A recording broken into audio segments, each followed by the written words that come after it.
If you get the shoulder mobility issues, and such as impingement, frozen shoulder, or tendonitis, and I got a great exercise for you, and that will help improve mobility and coordination. And by the way, if you haven't watched my last video, and please be sure to watch it at the link below. If you want to learn how to retrain your body and then movement safely and then effectively and then move better, subscribe to my channel and hit the bell to be notified when I post a new video every week.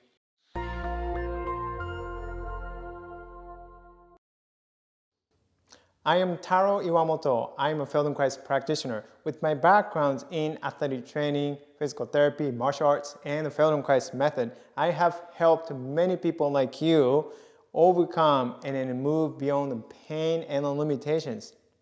Now it's your turn, and let's dive in. So before we start this simple exercise, and let's just check the shoulder movement and for quality. All right. So you can sit or stand, and then just going to choose one arm. It doesn't matter. Okay, you can work on both sides, but you can start with the either arm.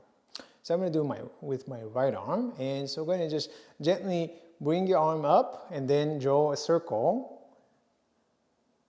You can do clockwise, and then you can do the counterclockwise, and move your arm slowly in a circle direction, just up and reach back and then around and come back, and then just take a few seconds to go through that motion a couple times in each direction, and then really noticing quality of the movement, and particularly ease of the movement, smoothness of the movement, and comfort of the movement. So it is more subjective quality that you are paying attention rather than range of motion, how far and then how high is your arm move. So it is about the quality of the movement that you are going to compare before the exercise and after the exercise. Okay, and so for this exercise, like I said, you can do sitting or you can do standing. And I'm going to do this exercise sitting in a chair. And all you need for this exercise is a wall, okay?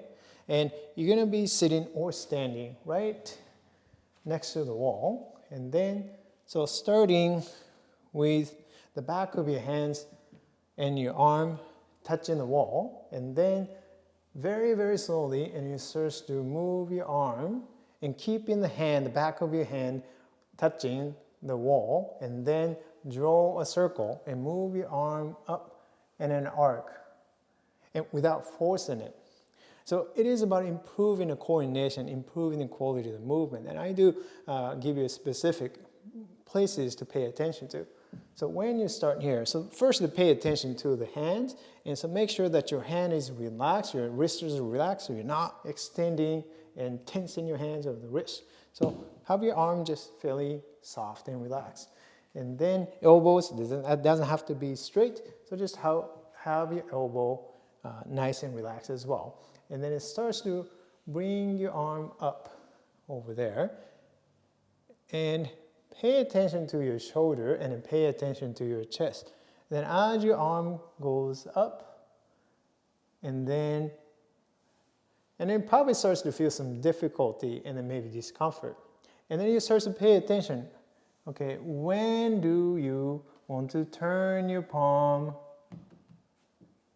down or towards the wall? Okay, if you're keeping the back of your hand on the wall and then trying to move it, and then it starts to strain your shoulder. So you start to pay attention, and when is a good time to start to rotate your palm so the palm faces the wall, and then come back. You don't have to try to force your arms to go. It's really not so much about the stretch, and in fact, you actually do slowly and you move and more gently, you're going to improve that quality of the movement and also the range of the motion much more quickly. So what really helps is you're going to look at your hand. You follow your hand with your eyes and your head. So you're going to move your head, and then notice when you want to turn your palm. Okay? And when you follow with your eyes and in your head, and you notice that you are going to actually allow your chest and then your ribs and the spines to also turn. So just to pay attention to the coordination here.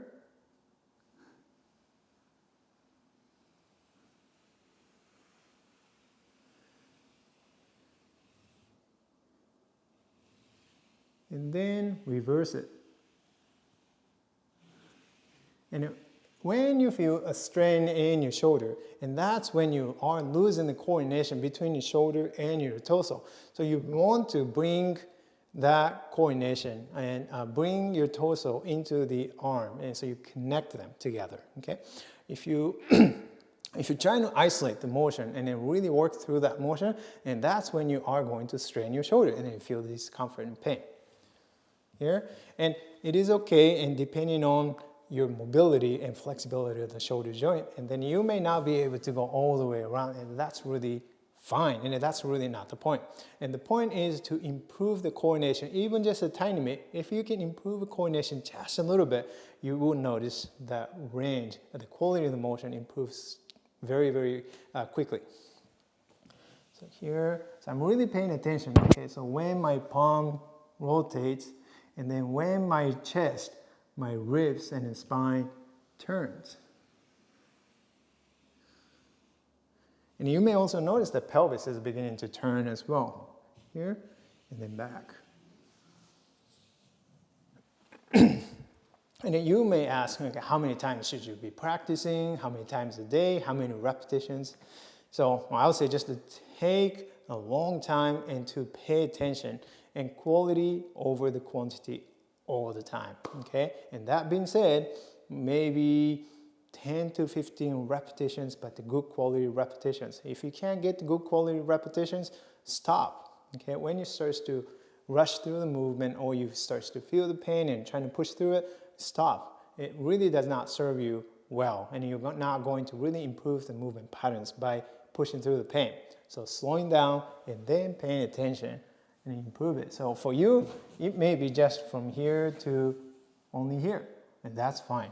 But just by learning and understanding the connection and the coordination between your shoulder and your chest and your spine, so that they begin to work together, so that you can move your arm in all directions with much more coordinated way without straining your shoulder. So if you can do that with a good quality, 10 to 15 repetitions, and then you can practice that maybe twice a day or so, and that will help you.